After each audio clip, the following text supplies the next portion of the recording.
রাশিয়ার নির্মিত চতুর্থ প্রজন্মের আকাশ প্রতিরক্ষা ব্যবস্থা S-400 পশ্চিমা বিশ্বে এক ধরনের আতঙ্ক ছড়িয়ে দিয়েছিল।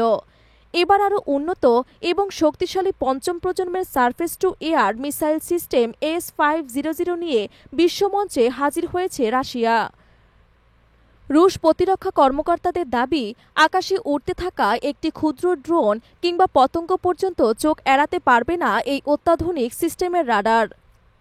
বাংলাদেশের মতো রাশিয়ার মিত্র রাষ্ট্রগুলো এই অস্ত্রটি কখন কিনতে পারবে সেই প্রশ্ন এখন আলোচনার কেন্দ্রে।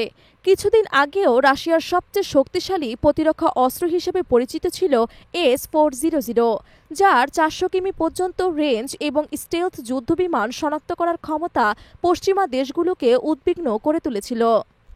2014 সালে S-400 এর অভিজ্ঞতা ও প্রযুক্তির ওপর ভিত্তি করে শুরু হয় 5S-00 নির্মাণ। দীর্ঘ পরীক্ষা নিরীক্ষা শেষে 2021 সালে প্রথমবারের মতো প্রকাশ্যে আনা হয় এই মিসাইল সিস্টেমটি। এর রেঞ্জ আগের তুলনায় 200 কিমি বৃদ্ধি পেয়ে দাঁড়িয়েছে 600 কিমিতে। এমনকি এটি এতটাই উচ্চতায় আঘাত আনতে সক্ষম যে পৃথিবীর নিম্ন কক্ষপথে ঘুরতে থাকা স্যাটেলাইটকেও ধ্বংস করতে পারে। উদাহরণ হিসেবে বলা যায়, নাসার আন্তর্জাতিক স্পেস স্টেশন কিংবা ইলন মাস্কের স্টারলিং স্যাটেলাইট এসব মহাকাশযানও S-500 এর রেডারের আওতায় পড়ে যেতে পারে। একটি S-500 ইউনিটে থাকে 4টি ভিন্ন ধরনের রেঞ্জের মিসাইল লঞ্চার, যা প্রতি সেকেন্ডে 5 কিমি এবং প্রতি ঘন্টায় 18,000 কিমি গতিতে ছুটে যেতে পারে।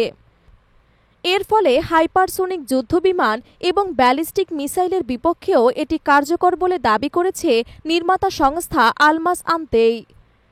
S-500 এর রাডার ব্যবস্থাতেও আনা হয়েছে নতুন প্রযুক্তি, যেখানে S-400 এর রাডার 600 কিমি পর্যন্ত বস্তু শনাক্ত করতে পারত।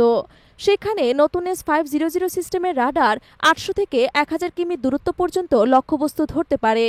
এতে ব্যবহৃত মাল্টি-ব্র্যান্ড ফ্রিকোয়েন্সি প্রযুক্তি এতটাই উন্নত যে আমেরিকার F-35 এর মতো স্টেলথ যুদ্ধবিমানও ধরা পড়ে যেতে পারে সহজেই। 2021 সালে এর নির্মাণ কাজ শেষ হলেও 2024 সালের ডিসেম্বর মাসে রাশিয়া প্রথমবারের মতো এটি স্বয়ংক্রিয়ভাবে মোতায়েন করেন। ক্রিমিয়ার সীমান্তে অবস্থিত ক্রেজ ব্রিজের সুরক্ষায় বসানো হয় S-500 এর প্রথম ইউনিট। বর্তমানে এটি রাশিয়ার বাইরে কোনো দেশে ব্যবহৃত হচ্ছে না এবং এই অস্ত্র রপ্তানির বিষয়ে এখন পর্যন্ত রাশিয়া কোনো আনুষ্ঠানিক ঘোষণা দেয়নি।